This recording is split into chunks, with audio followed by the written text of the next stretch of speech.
So, hey YouTube, welcome back. And I'm just doing a very quick 3-card reading. First card, the Wheel of Fortune. Just to get a few energies here. The Victory March, yeah, that's a beautiful card. Combined with the Wheel of Fortune, that's big. And there's the 10 of Swords. Bottom of the deck, the 9 of Cups. The 9 of Cups is the happy contentment, I would say. That's the 9 of Swords, the 9 of Cups. Contentment. Being enough. Being yourself enough. Being enough for yourself, however you say this. Yeah. There is underneath the 9 of Swords, there's the 10 of Swords. So there is overthinking energy. But this overthinking energy ends. There's an ending.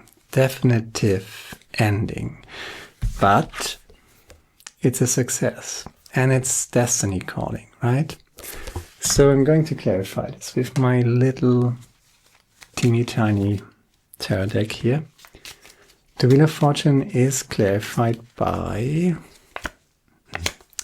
4 of Swords, showing up a lot lately. So instead of worrying, we had the 9 of Cups. Underneath there's the 9 of Swords, so there's a little worry energy.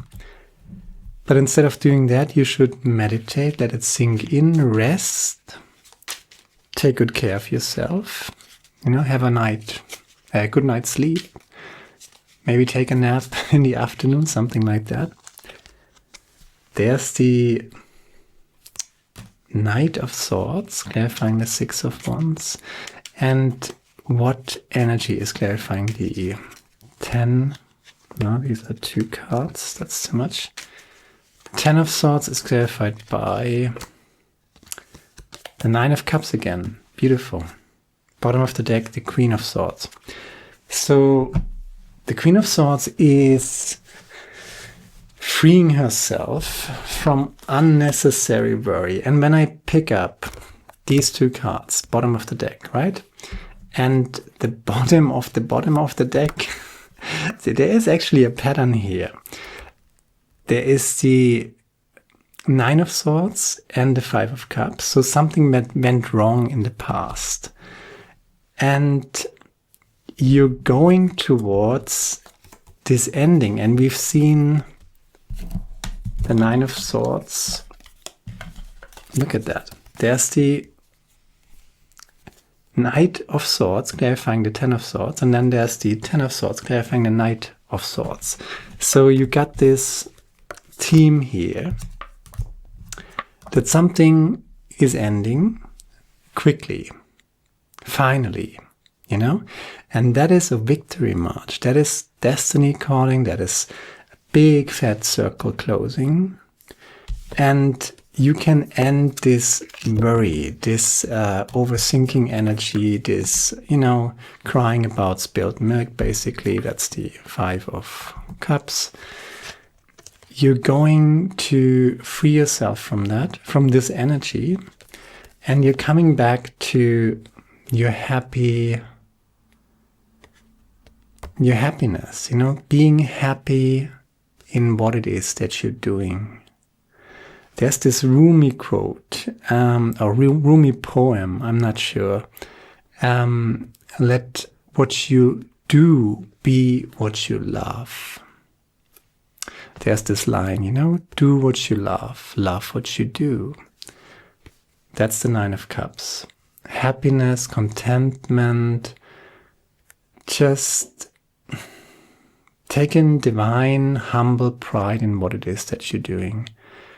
Bringing it to the table and do your thing, whatever it is, and enjoy it. The 9 of Cups is definitively enjoying it. The 9 of Cups is kind of a little King of Pentacles, but much happier. The King of Pentacles has armor. The King of Pentacles is sitting on a throne. King of Pentacles wears a crown, obviously. he has none of this. He's no crown. He's not sitting on a throne.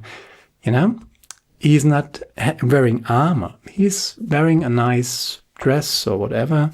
Has a funny hat, right? And he's proud of his talents. And he's using his talents, and they mean something to him. And there's divine, humble pride in what he is doing and achieving.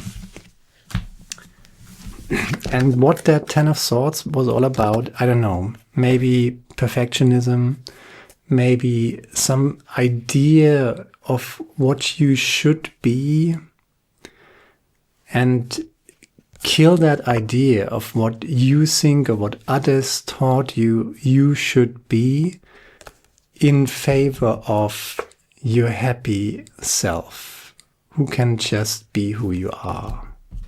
You know, unapologetically be who you are, bring your talents to the table, bring your talents to the world,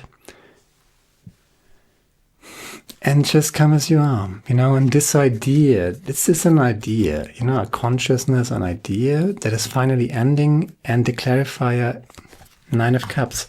And I compare the Nine of Cups, as I just did, you know, often enough to the King of Pentacles. King of Pentacles is this super successful king with his armor, you know. You don't need that. You don't need to be that. You can just be the happy-go-lucky Nine of Cups and be enough, you know, just be enough. And in that being enough, you're finally coming to that conclusion. And that is your victory march, you know, being enough, freeing yourself. That's the Queen of Swords, freeing yourself very quickly from this idea of what you think you should be, or what other people taught you that you should be, or what they projected onto you that you should be. Just be. You are enough. Know thyself, moderation in all, surety brings ruin. That's one of these quotes that I picked.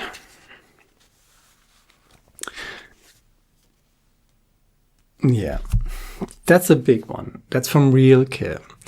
Perhaps somewhere, someplace, deep inside your being, you have undergone important changes while you were sad. And oh boy, have you been sad? Right? Have you been worrying? Have you been overthinking? Have you been trying to be Mr. Perfect? Have you been trying to check all the boxes? Where's the clarifier card? Come on, back to me. Okay. Ah, there she is. There's the Queen of Swords. Overthinking, perfectionism, trying to fulfill some role that was kind of projected onto you. And you already got so much blessings, so many talents, right? These are your 9 cups, basically. 9 of Cups showing up twice here. Okay. And 9 of Swords ending, overthinking is ending.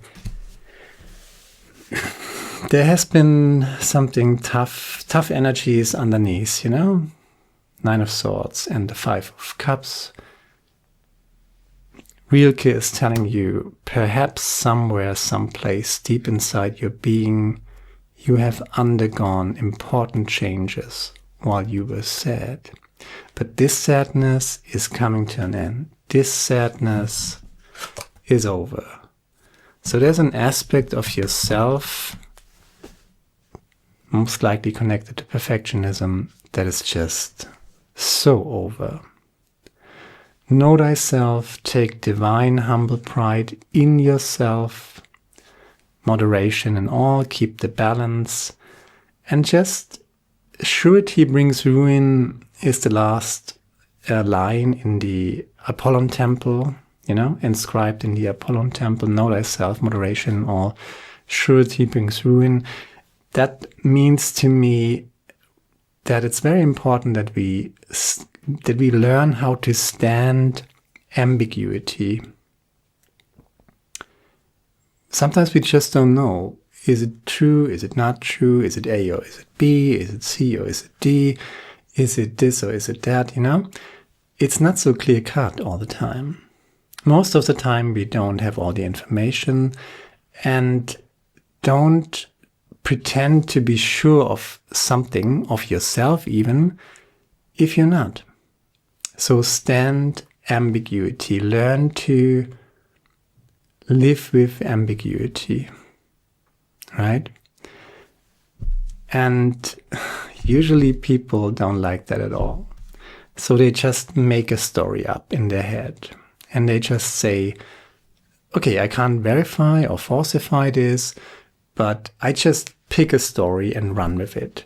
And not to do that, and just shrug with your shoulders, you know, and say, obviously I don't know all of it, you know, and I don't even need to know all of it, and I don't even want to know all of it anymore. Could that be that 10 of Swords, right? In favor of just happiness, you know? I don't know, maybe I'll link this at the end, you know, I can link a video at the end. There's this Netflix show, The Blue-Eyed Samurai.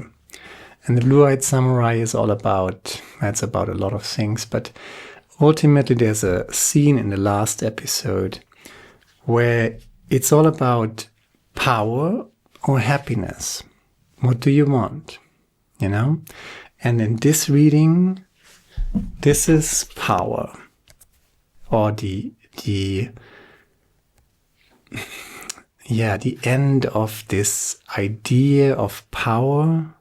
So you don't need to be the King of Pentacles. You don't need to be the Emperor. You can just be yourself and be very happy and successful with it. You don't need a crown. You don't need a throne. You're enough. That's the You're Enough reading. And all that jazz in the past, you know, all that sadness in which you have undergone important changes, obviously, was worth something if you arrive finally at that moment where you can say, I am enough, just the way I am, and make the best of it. And if you're surrounded by people who don't see that, then go somewhere else, you know, where people do see that. That's all I got, and I hope it resonates with you. Share, like, subscribe if it does. See you soon. Now, ciao.